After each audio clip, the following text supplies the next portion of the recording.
Kim Chiu at Paolo Avellino buking na buking, Paolo at Melay nadulas.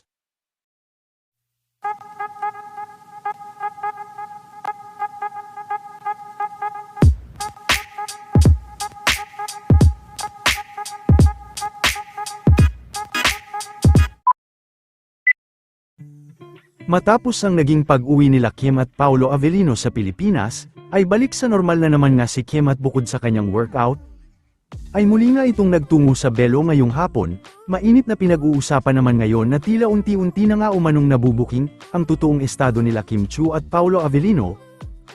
Una na nga dito ay ang video nila na lumabas kung saan ay rinig nga ng mga fans ang pagtawag ni Paolo Avellino kay Kim ng babe.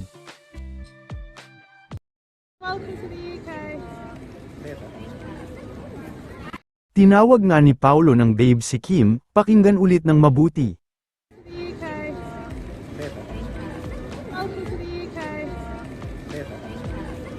Maging ang kaibigan ni Kim na si Melay Francisco ay usap-usapan din ngayon, matapos nitong ibahin at i-edit umano ang naging caption nito sa kanyang post tungkol kay Kim. Matatandaan nakakatapos nga lang ng vlog nilang dalawa.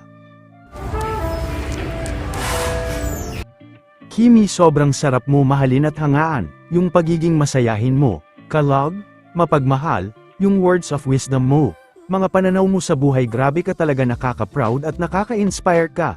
Kaya sobrang dami naming nagmamahal sa PBB days pa lang, nag-aaway na kami ng mga kapatid kong lalaki sa remote ng TV namin, maabangan lang kita, ang saya din sa puso na makita kang masayang-masaya ngayon.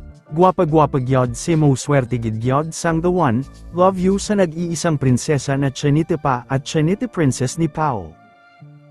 Diretso nga na nasabi nito ang pangalan ni Paolo, ngunit ngayon ay edited na nga ang nasabing post. Hirit tuloy ng mga fans ay kailangang magpaliwanag ni Melay.